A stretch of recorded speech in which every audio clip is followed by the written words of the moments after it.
Hey YouTube, coming at you today with water changes.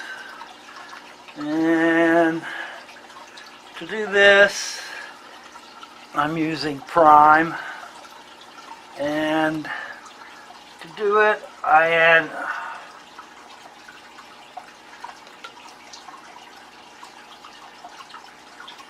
up to the first thread, and I pour half in one and half in the other. I'm doing two 5-gallon buckets.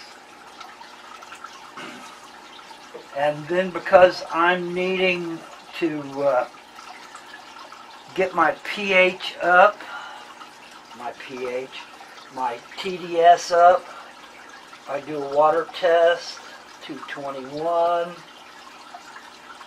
232. I do a TDS test on this water. Now this is water out of my tap, and I need to be in the 400 range. So I'm going to use some GH Mineralize. And I add about that much, which is barely the start of a pour. I really like these Aqua Vitro products. They're pretty expensive, but they work really well. And I'm also going to add carbonate. So the GH is for your trace and other minerals. I mean, my wife's planted tank needs a lot of minerals in it, so on top of just normally adding my Easy Green, and I don't add as much of the KH.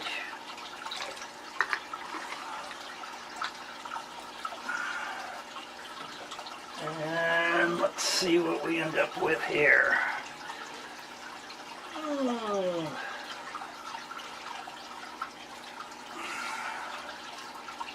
I need to stir it up a little.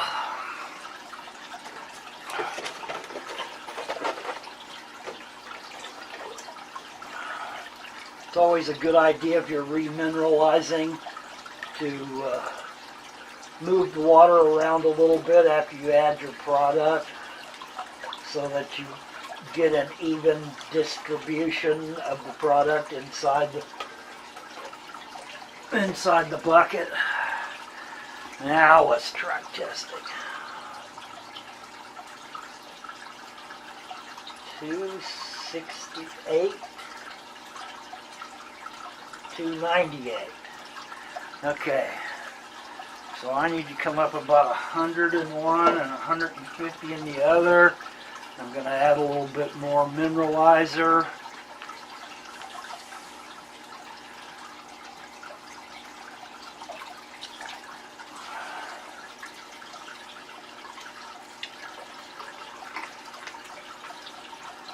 Once again, we'll stir it up.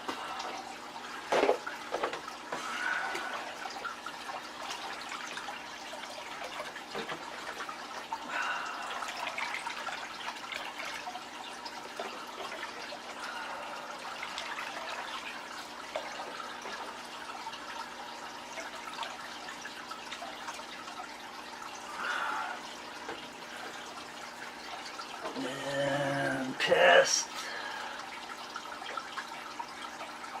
340, 364. Yeah, we're in the realm. I was shooting for 400, but we're in the realm. It's going to be slightly less than I wanted, really. No, I got to go get a hose. Hang on.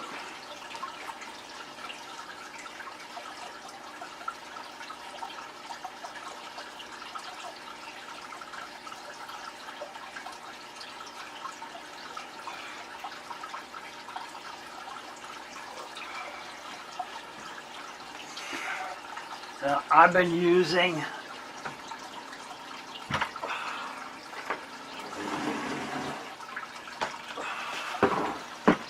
I've been using just a hose with no siphon tube on the end of it to do this.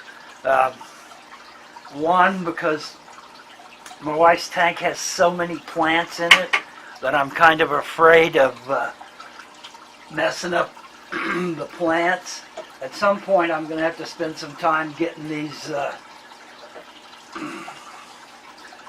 I always recommend that you put your fingers on the end of the hose in such a way that you're sucking against your fingers and not the hose, because you never know what's in that hose, been in that hose.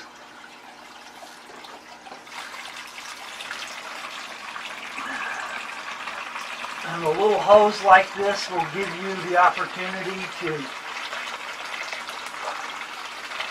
slightly get into the plants. Yeah, right. As I barely suck plants off the bottom.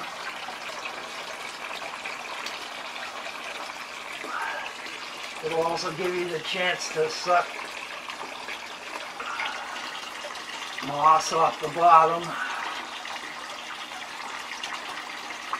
But some of the detritus and mulm that's collected on stuff, it kind of gives you a little more pinpoint ability to get to some of this stuff. And it's a little quicker too. It comes out a lot faster than some of the other hoses will. Now in this instance, I did a water change on this not too long ago. So I'm going to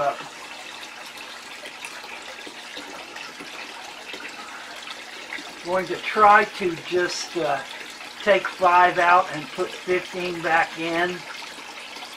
So I'm basically doing a 15% water change here, but I am taking some out,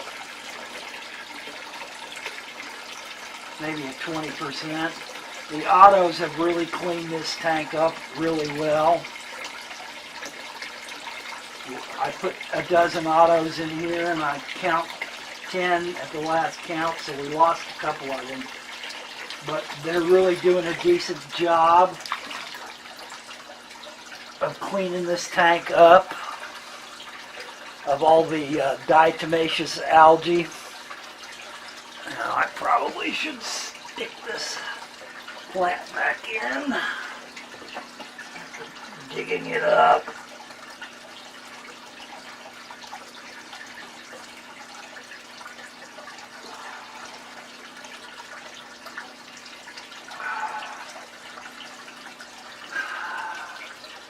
Looks like I need to do a deep clean on this at some point.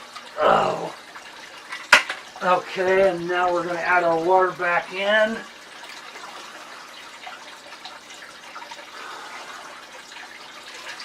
And I do it a little bit at a time, basically just pouring it in. I check my temperature with my fingers. You'll find as you progress as a fish keeper that you will reach a point where you can almost tell what the water temperature is by touching it with your fingers. You figure your skin is about 96 degrees.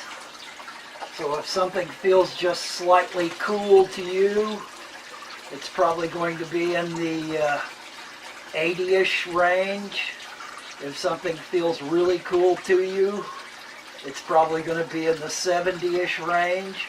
If something feels slightly warm to you, it's probably above the 80s, not quite 90. If something feels really hot, it's going to be 90 plus. But that's just kind of a trick you get to and you reach at a certain point after having done enough water changes and worked on this. I'm adding this like 3/4 of a gallon at a time, so I don't really disturb the plants as much as I would if I just poured 5 gallons in. I probably am getting to the point where I need a python, but a python's not going to allow me to adjust TDS as well as this will. using the 5-gallon bucket method. Plus I have the expense of the python. This tank has been giving us some trouble lately. The autos did solve the diatomaceous algae problem, but we're still battling some kind of internal parasite in this tank. We lost one of our Aussie rainbows. I noticed that it developed a notch in its tail, and I'm not sure whether that was a wound or some form of fin rot, but it came on so quickly that it really surprised me. I finally caught him by himself, huffing and puffing away from the rest of the group, and he didn't make it 2 days in the quarantine tank when I put him in there to try to really treat him harder. So obviously my general cure treatments, my Paragard treatments have not worked to rid this tank of internal parasites, and I need to regroup. I bought some fenbendazole, and I guess that's going to be my next plan of attack. 75 gallons is a big tank. It's going to take a lot of fenbendazole to put it in there. I'm almost to the point where I feel like I need to try giving the fish the parasite treatment internally with pipettes, plastic pipettes. I'm not quite there yet, but I'm getting pretty close.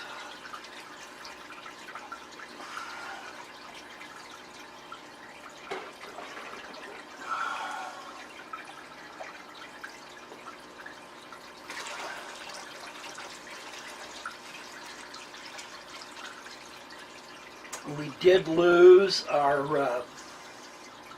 red bristlenose plecostomus. I'm not sure what got him exactly.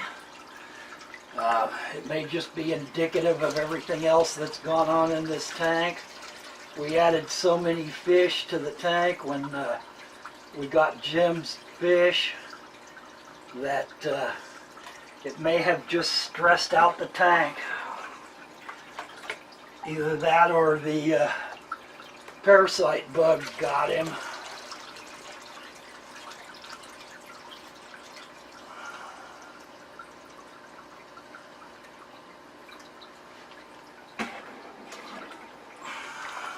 I haven't seen any of the jade shrimp for a long time.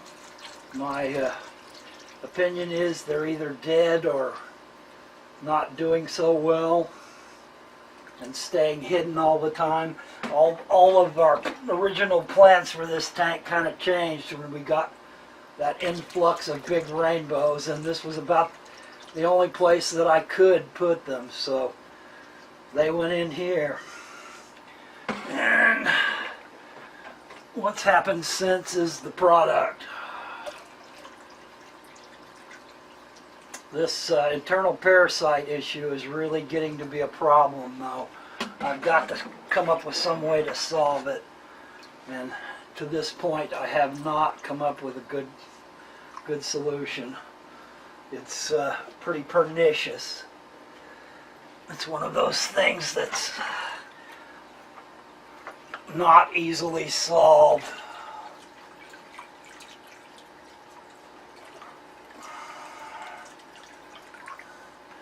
But there you have a 15% water change on the 75-gallon rainbow tank. Good luck, YouTube.